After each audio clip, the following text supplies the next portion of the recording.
সুস্থ হয়ে হাসপাতাল থেকে বাসায় ফিরেছেন তামিম ইকবাল। পুরোপুরি শঙ্কা মুক্ত হওয়ায় তাকে ছাড়পত্র দেওয়া হয়েছে হাসপাতাল থেকে। তার ব্যক্তিগত তথ্য ভুলবশত গণমাধ্যমে প্রকাশ করার জন্য দুঃখ প্রকাশ করেছেন এভার কেয়ার হাসপাতালের চিকিৎসক শাহাবুদ্দিন তালুকদার।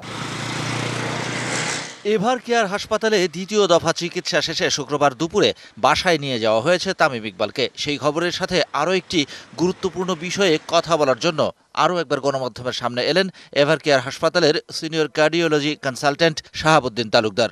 প্রসঙ্গত তামিমের শারীরিক অবস্থা বর্ণনা করতে গিয়ে হৃদরোগের ঝুঁকি হিসাবে স্মোকিং প্রশ্নটা আসছে এবং এখানে তামিমের নামটা ভুলবশত অ্যাটাচ করার জন্য আমি দুঃখিত। উৎসবের খুশি হবে নগদে বেশি, কারণ ঘন্টায় ঘন্টায় আছে গিফট জেতার সুযোগ।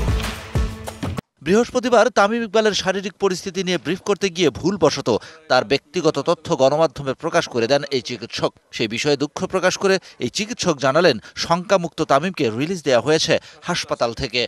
আমরা তার শারীরিক অবস্থা পর্যবেক্ষণ করে ডিসিশন নিলাম ওনাকে বাড়ি ডিসচার্জ দেওয়ার জন্য, বাড়ি পাঠানোর জন্য, with some medication, lifestyle medication, medicine and কিছু রিহ্যাবিলিটেশন প্রোগ্রাম দিয়ে।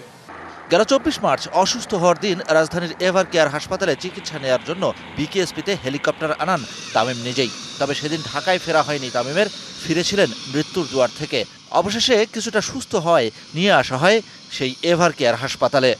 পৃথিবীর সবচেয়ে বেস্ট ট্রিটমেন্ট পেয়ে আমাদের মাঝে ফিরে আসছেন, এই জন্য আল্লাহর কাছে আমরা কৃতজ্ঞতা প্রকাশ করছি।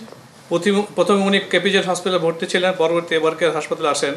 একদিন আগে এই চিকিৎসক গণমাধ্যমে বলেছিলেন তামিমকে হাসপাতাল থেকে ছেড়ে দেওয়ার জন্য আরও কয়েকদিন সময় নেবেন তারা। পরীক্ষা নিরীক্ষার বাকি আছে আরও অনেক কিছুই। অথচ রাত পোহানোর পরই তামিমকে ছেড়ে দেওয়া হলো হাসপাতাল থেকে। সেখানেই জেগেছে কিছুটা বিস্ময়। সেটা আপনাকে এখন বলতে পারছি না, হয়তো কালকে 2-1 দিন পরে অ্যাসেসমেন্ট করে কবে ছাড়বো। Shahan Papon, DBC news, Dhaka.